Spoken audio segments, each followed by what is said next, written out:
Legends! Impact! Wow, 3 episode perdana yang sangat-sangat absolut sinema. Oke, bismillahirrahmanirrahim. Assalamualaikum warahmatullahi wabarakatuh. Kembali lagi di channel Perasaan Desa Pasar 2. Kayaknya aku gak akan banyak bisa panjang-panjang ya. Tapi ya kalau panjang mohon maklumnya ya. Ini aku juga gak tahu sih bakal panjang apa, karena aku mau bikin bahasa singkat mungkin. Karena memang bisa dibilang ini benar-benar episode yang ya jadi konklusi dari semua hal yang terjadi di 2 episode pertamanya Setsu sih. Dan memang masih belum ada opening ya. Jadi memang mohon bersabar. Mohon bersabar karena memang 3 episode pertama ini belum ada openingnya. Dan dengar-dengar sih Kamar Setsu baru bakal menyertakan openingnya itu di episode 4 nanti. Jadi ya sabar aja.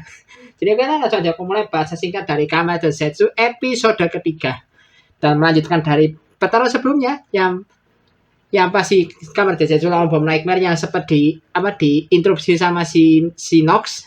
Dan ya ini jadi kayak yang akhirnya dia membuat si Baku bisa dibilang ya ini agak sedikit ke distract ya, karena dia bimbang begitu mudah fakta kalau ternyata perihal pengeboman ini adalah keinginan dari hati terdalamnya Pak Fujimi. Jadi dia agak sempat ke distract di sini, dan karena dia ke distract di sini akhirnya udah si Bom Nightmare kabur. Dan sebelum dia kabur bahkan dia masih sempat meledakkan salah satu bagian dari kantor polisi. Itu bukan kantor polisi Tokyo katanya, kalau di real-nya itu kantor polisi dari prefektur lain, cuma ya memang kebetulan dijadikan tempat syuting. Dan kantor polisi ini yang diledakin sama si Bom Nightmare. Dan ya udah dia kabur. Terus juga ada bagian si Nox itu juga sempat bilang kalau di sini gak ada siapapun yang tahu isi hati terdalam manusia yang sedang bermimpi, bahkan si pemilik mimpi itu sendiri. Nah, dari kata-kata si Nox ini ada indikasi kalau sebenarnya ya pengeboman ini juga memang keinginannya Pak Fujimi, cuma si Pak Fujimi sendiri gak sadar akan hal itu. Jadi kan benar-benar saking ini benar-benar keinginan terdalamnya dia banget sampai dia sendiri gak sadar akan hal itu. Makanya ini juga jadi indikasi kalau seperti memang Bom Nightmare ini memang tercipta dari mimpinya Pak Fujimi. Jadi bukan Nox yang nyiptain, lebih tepatnya kayak Nox itu cuma sekedar mengawasi dan juga mungkin memastikan apakah Nightmare yang apakah di mimpi ini bakal tercipta Nightmare atau tidak. Jadi kayak dia memastikan biar Nightmare benar-benar tercipta di mimpi buruk orang yang sedang dia lihat ini.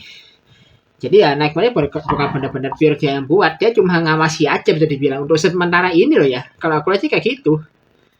Jadi ya ini juga mungkin cerita menjawab ya kenapa perihal kemunculannya si Gun Nightmare yang di episode pertama itu yang dilakukan sama Baku pertama kali. Sepertinya itu juga adalah hasil dari manifestasi mimpinya dia sendiri yang notabene tercipta secara dia nggak sadari. Karena ya apalagi juga temanya kan tema Nightmare apa pistol identik dengan apa, dan itu juga ada senjatanya identik dengan para agen rahasia. Jadi ya cukup make sense kalau misalnya Gun Nightmare juga tercipta dari alam bawah sadarnya Baku, tapi dia sendiri nggak sadar gitu. Bahkan meskipun dia lucid dream pun dia sebenarnya juga nggak sadar kan hal itu. Jadi ada di sini katanya si Bom Nightmare berhasil meledakkan kantor polisi dan dia kabur. Dan surprisingly setelah Baku akhirnya bangun ya, terus dia juga sempat lihat berita dan di sini ditampilkan kalau kantor polisi yang sama dengan yang ada di mimpinya Baku itu juga mengalami kerusakan akibat ledakan misterius. Jadi ya singkatnya ya si Bom Nightmare ini benar-benar serangannya berhasil mempengaruhi dunia nyata, dan ini juga bersamaan dengan terbukanya pintu kedua dari dalam yang ada yang bisa dibilang adalah pintu harinya Pak Fujimi. Jadi pintu keduanya ini hanya terbuka, dan berarti memang sesuai teoriku kemarin ya, kalau pintu kedua ini terbuka ya ini adalah tanda kalau serangan dari Nightmare di dalam mimpi ini bakal ngefek ke dunia nyata. Dan ini adalah tanda pertamanya, yaitu salah satu kantor polisi di salah satu prefektur lain itu ikut meledak setelah si Bom Nightmare meledakkan kantor polisi tersebut di dalam mimpi. Dan ya otomatis masih Baku panik kan, dan akhirnya dia datang ke depannya Zero buat nanyakan hal ini. Ya biasanya juga si Zero cuma sedikit mempertegas soal penjelasannya dia di episode sebelumnya lah ya. Dan juga dia menekankan buat Baku untuk mencari pintu hatinya Pak Fujimi. Jadi ya itu katanya kunci biar hal ini bisa segera diatasi. Dan ya udah sikapnya di sini Baku akhirnya si Baku juga sebenarnya kan dia juga sempat datang ke kantor polisi buat tanya ke Pak Fujimi langsung kan. Cuma ada kejadian di mana dia itu nggak bisa ketemu, nanti aku jelasin secara terpisah. Jadi karena dia nggak berhasil ketemu sama Pak Fujimi di dunia nyata, udah dia balik lagi ke rumah langsung rebahan turu. Dia tidur dengan maksud apa? Biar dia bisa ketemu Pak Fujimi di dalam mimpi. Dan ini juga momennya Baku langsung tidur tuh kayak kocak juga ya. Dia rebahan sama selimutan baru berapa detik loh langsung langsung ngorok anjir. Secepat itu loh si Baku buat tidur. Aduh. Andai kan aku kalau di dunia nyata aku bisa tidur secepat itu ya. Bakal bener jam tidurku kayaknya. Agak ini momen lucu aja sih lihatnya. Lalu udah singkatnya jadi Baku masuk ke dalam mimpinya Pak Fujimi lagi dan dia langsung nggak pakai basa-basi ya karena kan juga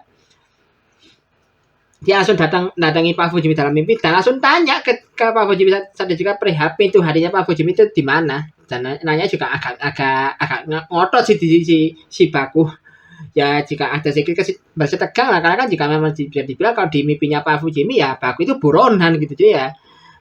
Dan jadi pas ditanya sama Baku ya si Pak Fujimi masih denial karena kan dia memang benar-benar nggak tahu kan hal itu dan karena dia makin ditanya dia makin emosi udah si Baku diseret terus dia langsung dimasukin ke dalam penjara dan di sini juga ya sebenarnya kan sini juga ditambah juga ada kehadiran Nemo kan di sana yang juga masih berperan jadi si duta kepolisian di sana.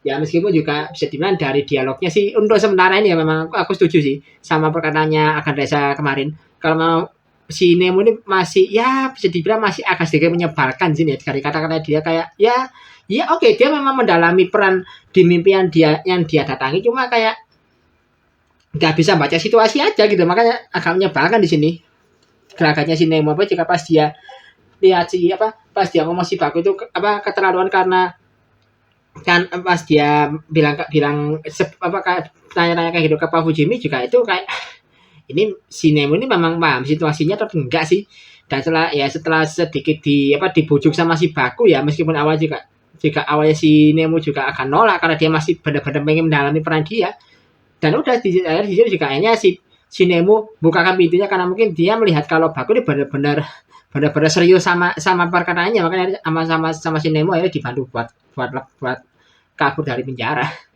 dan waktu si Baku tanya soal pintu hatimu juga sebenarnya gelagatnya Nemo juga udah agak aneh loh ini juga bisa dibilang dari sini Nemo rada sas sih dia bilang gelagatnya karena sepertinya dia memang tahu sesuatu sih apalagi pas si Baku nyinggung soal pintu hati dia gelagatnya seperti kayak si Nemo itu kayak tahu soal sesuatu gitu cuma nih ya kado sih cuma sekedar minor hati atau gimana cuma ya memang patut dipertanyakan karena memang kan karakter Nemo juga masih misterius banget di sini sepanjang 3 episode berjalan ini ya udah jika ada di sini Baku berhasil kabur terus dia juga ada nyamar jadi anggota polisi karena dia memang masih buronan dia nyamar terus masuk ke dalam area kantor kepolisian dan langsung dia masuk ke dalam truk yang kalau di dunia nyata itu adalah kantornya Pak Fujimi dan pas masuk ke sana bingo di dalamnya ada memang di situ tempat pintu hatinya Pak Fujimi jadi kayak ada semacamnya di ujung bagian dalam truknya itu ada 3 pintu yang berjajar dan di sekelilingnya dan juga di depannya itu banyak sekali rangkaian rantai yang nutupi dan si Baku langsung datang ke sana di mana memang di antara 3 pintu 2 pintu udah kebuka pintu pertama yang terbuka pada saat bom Nightmare itu awal muncul di episode kemarin terus pintu kedua yang terbuka di episode tadi yang pas si bom Nightmare itu berhasil merusakan kantor polisi jadi ya di juga di pintu ketiga ini yang masih tertutup ya si Baku kan nyoba ngintip dari lubang pintunya kan dan seketika dia shock bener pas lihat apa di dalamnya dan ini aku bakal jelaskan habis ini juga nyambung dan aku agak sedikit mikir dulu ya perihal Baku nanti aku bakal sambung lagi nah aku bakal bahas dulu perihal Pak Fujimi yang di sini bisa dibilang ya ini akhirnya dijelaskan perihal gimana katanya Pak Fujimi yang katanya sedikit direndahkan sama anggota kepolisian ya karena di sini kan dia berencana buat melaporkan hasil investigasinya dia soal black case ke pihak kepala komisaris kepolisian kan yang kalau nama kepala komisarisnya itu Todo Sukasa ya namanya jadi ya dia mau nunjukin ke Pak Todo buat ya perihal investigasinya dia soal blacklist itu udah sampai sejauh mana gitu tapi alih-alih dia tuh dapat kesempatan buat melaporkan semua hasil investigasinya dia Pak Fujimi malah dapat kabar kalau Pak Todo itu punya rencana untuk menutup dan membubarkan divisinya Pak Fujimi yang nyelidiki soal kasus black case ini karena apa dia merasa kalau divisinya ini gak memberi dampak apa-apa dan juga cuma buang-buang anggaran. Bayangkan gimana nggak sakit hati coba Pak Fujimi dikasih tahu fakta kayak gitu. Apalagi dikasih Pak Todo ngomong kalau ini memang bagian dari rencana benar-benar rencana berbenahnya dia setelah dia dilantik jadi kepala komisaris kepolisian.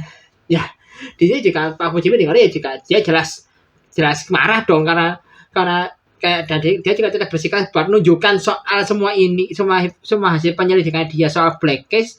Dan bahkan ya di sini juga Pak Todo bahkan nggak baca sama sekali hasil investigasi dia cuma bilang kalau apa yang diselidiki sama Pak Fujimi ini cuma omong kosong dan nggak masuk akal. Langsung udah disuruh pergi sih Pak Fujimi sama Pak Todo. Bahkan di situ pun juga itu yang tadi belum sempat nunjukin hasil laporannya dia udah disuruh stop. Jadi kayak gila sih.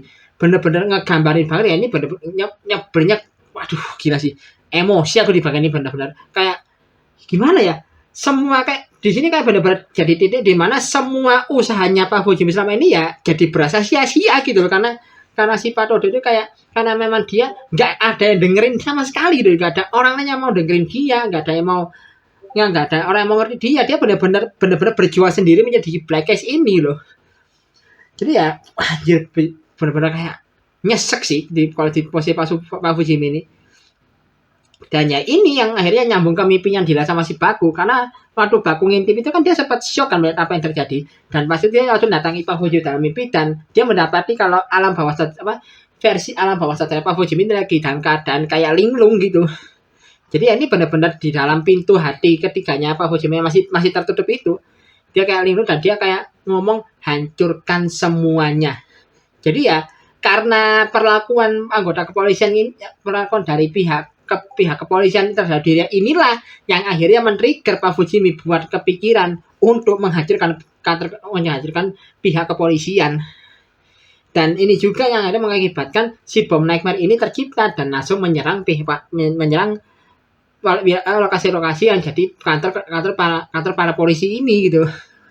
Jadi semua terjawab, memang ini memang tercipta karena bisa dibilang karena kekecewaannya Pak Fujimi yang selama ini terpendam ya, dia terpendam tapi dia kayak masih tetap kuat, cuma ya dalam hatinya dia masih merasa jengkel gitu, dan karena kejengkelannya dia yang seuprit ini akhirnya si bom nightmare tercipta. Dan saya sama si Baku coba disadarkan tapi ya udah terlambat, si bom nightmare tetap muncul lagi dan makin menghasut si bawah sadarnya Pak Fujimi buat dengan cara dia tuh meledakkan lagi kantor polisi, kali ini kantor kepolisian Tokyo yang diledakan ya itu tempatnya Pak Fujimi kerja, diledakin semua dan ya udah bener dan ya memang kantor polisi beneran meledak di situ. Dan akhirnya dengan diiming-imingi kalau mimpimu akhirnya terwujud, ada si Pak Fujimi ya jalan secara nggak sadar mendekati bom nightmare yang tiba-tiba badannya ngebuka dan masuk ke dalamnya, dan udah akhirnya di titik itu juga si bom nightmare akhirnya outbreak ke dunia nyata dengan cara dia membuat tubuhnya Pak Fujimi itu kayak merasuki tubuhnya Pak Fujimi dan akhirnya mengambil air tubuhnya dan akhirnya bisa mengambil wujud fisik di dunia nyata. Dan nggak pakai lama dia langsung kayak memaparkan kasih macam awan ungu gitu, awan ungu yang cukup luas yang menyelimuti hampir seluruh kota dan bahkan membuat semua orang-orang, dan juga di saat bersamaan Shinox juga melepaskan banyak sekali kupu-kupu ungu ya yang mengakibatkan banyak orang itu kayak semacam terhipnotis lah ya karena efek dari kekuatan bom nightmare yang dia lepaskan tepat setelah dia outbreak ke dunia nyata. Ya bisa dibilang mirip-mirip kayak efek Gensu Koyomi lah kalau secara simpelnya lah ya. Dan berapa saat setelahnya Baku langsung bangun dari mimpinya dan tiba-tiba dia bangun di tengah jalan dong. Yang katanya memang dan jika nggak bakal lama jika setelahnya Zero langsung muncul buat segera nganter Baku ke tempat di mana bom nightmare beraksi. Jadi ya sebenarnya juga Zero ini memang memang sengaja minta Baku di sana biar hitungannya mungkin biar langsung bisa segera jojo ke tempat kejadian gitu, mungkin gitu ya. Memang agak lucu cuma ya.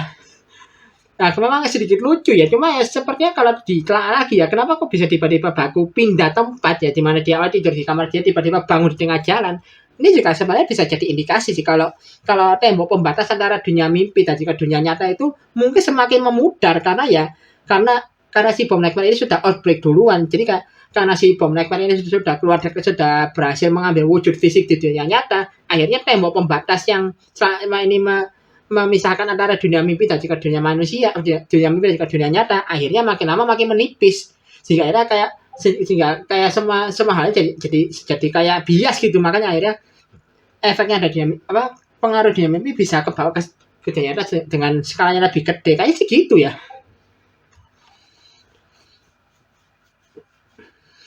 Terus juga akhirnya ya udah singkatnya si Baku yang meskipun dia juga sempat gemeteran ya karena hal ini. Jadi akhirnya dia datang ke kantor polisi yang udah bener-bener rusak parah karena diledakin sama bom Nightmare, dan langsung nggak pakai baca dia langsung ngelabrak si bom Nightmare yang ada di sana.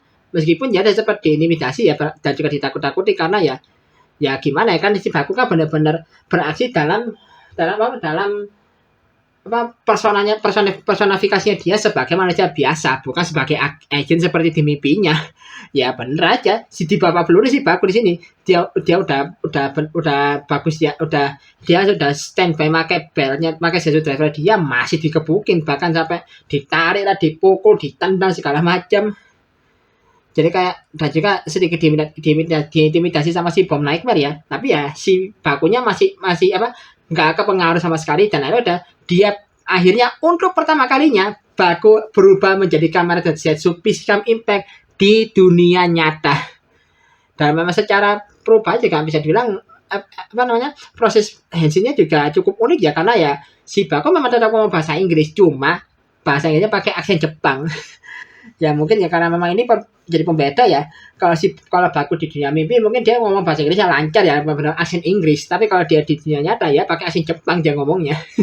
Nah udah, di sini terjadi pertarungan roda 3 antara Kamen Rider Zetsu melawan Bom Nightmare, dan ya memang bisa ketebak si Kamen Rider Zetsu benar-benar unggul di sini. Jadi kayak si Bom Nightmare yang awalnya mojokin si Baku malah balik terpojok gara-gara ini.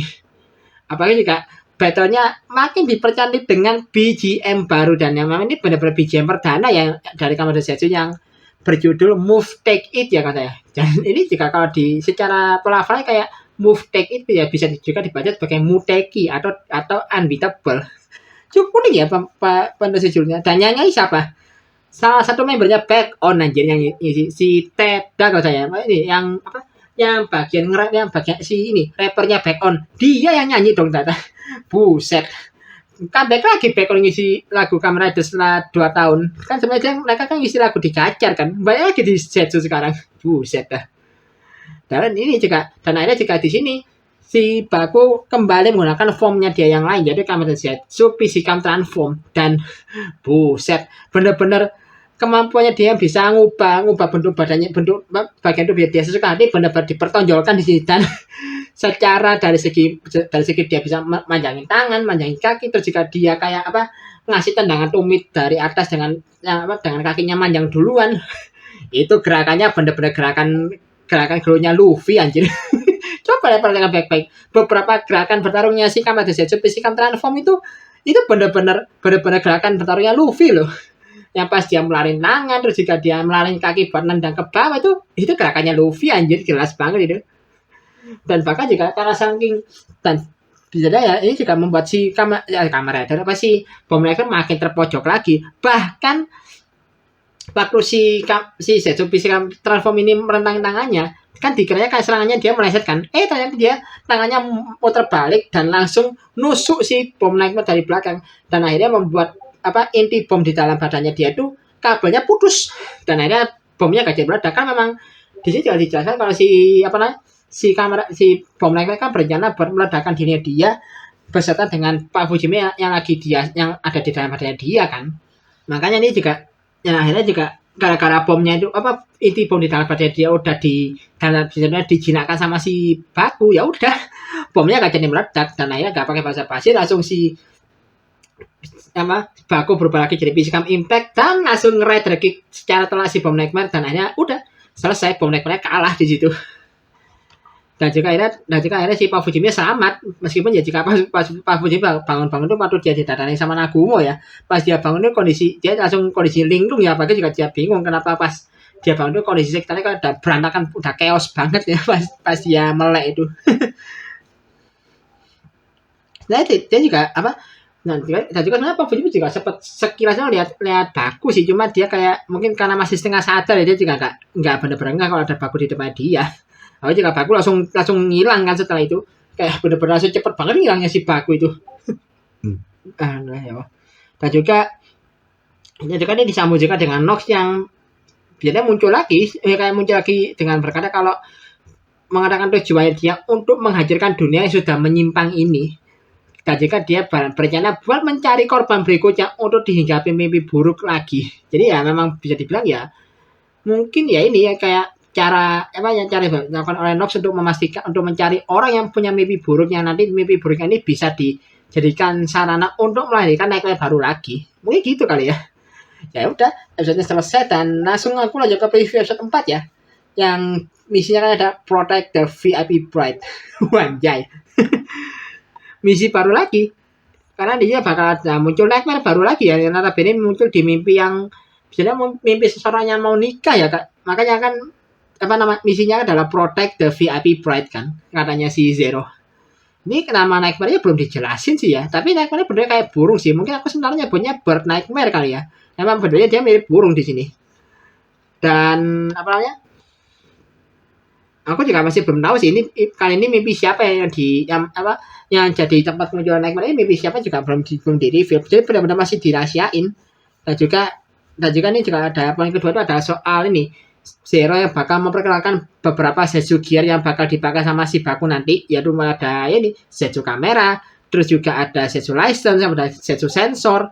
Yang kalau misalnya mau tahu detailnya sih nanti bisa nonton ini sih, Kamera The Zetsu Transformation Course. Itu ada kok kayak kayak spin off kecil yang menampilkan detail dari Kamera The Zetsu, mulai dari beltnya Zetsu driver, para capsule dan juga para Zetsu Gear itu dijelaskan semua di sana.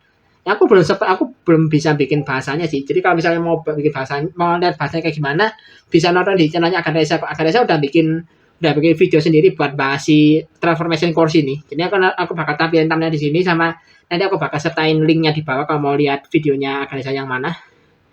Dan juga sekaligus poin keempat ini, poin ketiganya adalah debut dari form barunya Zetsu. Masih variannya Pisicam, formnya Zetsu Pisicam, yaitu kali ini adalah Zetsu PC kambingnya bakal melawan si Nightmare burung tadi. Dan juga di akhir episode ini juga ada potongan adegan di mana Nagumo terlihat mengendarai Zero yang sudah dalam wujud motor. Ini juga aku juga bertanya, apakah ini bakal jadi tanda kalau Nagumo bakal jadi orang pertama yang tahu soal eksistensi organisasi kode ini ya. Nggak juga kamu juga ada sih bakal kayak gimana taunya. Dan juga memang apalagi juga di sini benar-benar gak pakai basa-basi sih, ada momen di mana si Nagumo naik si Zero kayak udah dalam wujud motor. Jadi ya mungkin memang ada titik di mana si Nagumo tahu soal mimpi segala macamnya ini yang sempat dijalan sama si Pak Fujimi, cuma dia nggak percaya itu. Jadi ya udah mungkin kayak bahasanya gitu aja. Aku bingung mau apa lagi soalnya. Jadi benar-benar ya sebagai episode yang mungkin bisa penutup dari 3 episode awal ya, penutup dari saga mimpinya Pak Fujimi ya, benar-benar epic sih. Kayak aku bilang di awal tadi, benar-benar nih 3 episode pertamanya Zetsu ini benar-benar absolut sinema loh ini. Semuanya benar-benar dikemas secara rapi, dan juga teori-teorinya juga benar-benar ngalir dengan enak, dan jadi yang nontonnya benar-benar juga bisa nyaman itu. Meskipun jika teorinya dijabarkan juga benar-benar banyak ya, ciri khasnya Yui Nakagashi yang memang benar-benar banyak teori. Tapi ya so far nyaman sih aku nontonnya. Apalagi jika teori-teori juga menarik gitu. Apalagi kan ini menyinggung soal mimpi gitu. Jadi emang benar-benar bisa banyak hal yang bisa dibahas dari satu episode ini aja. Jadi mungkin bahasanya gitu aja kali ya. Dan ya, aku juga mau sedikit nyinggung sih soal ini sih. Nyinggung sedikit aja ya. Perihal ini bocil ini, sorry aku nggak mau kasar bocil tolol yang kemarin itu kayak bilang agen rasa penipu gara-gara nggak beli Zetsu driver yang complete set. Itu please lain kali otaknya dipakai ya. Kalau misalnya itu bocah nonton videoku, aku mau bilang satu hal, otaknya lain kali dipakai. Nyari Zetsu driver di Zetsu driver yang complete set itu nggak gampang loh. Coba lihat agen rasa tahun lalu, nyari complete setnya Haji Balgabo kayak gimana susahnya minta ampun kan, sampai baru berapa minggu baru bisa dapat. ya ini benar-benar susah karena memang komputer itu benar-benar susah nyarinya. Jadi ya mohon dicapkan baik-baik. Kalau kalau nggak mau disembur bahkan sampai disinggung kayak disinggung sama Barasa sampai dibikin video sendiri kayak kemarin. Kalau kalau memang merasa masih jalan nalarnya, stop lakukan kegoblokan kayak kemarin. Dulu aku tolol situ kelakuannya.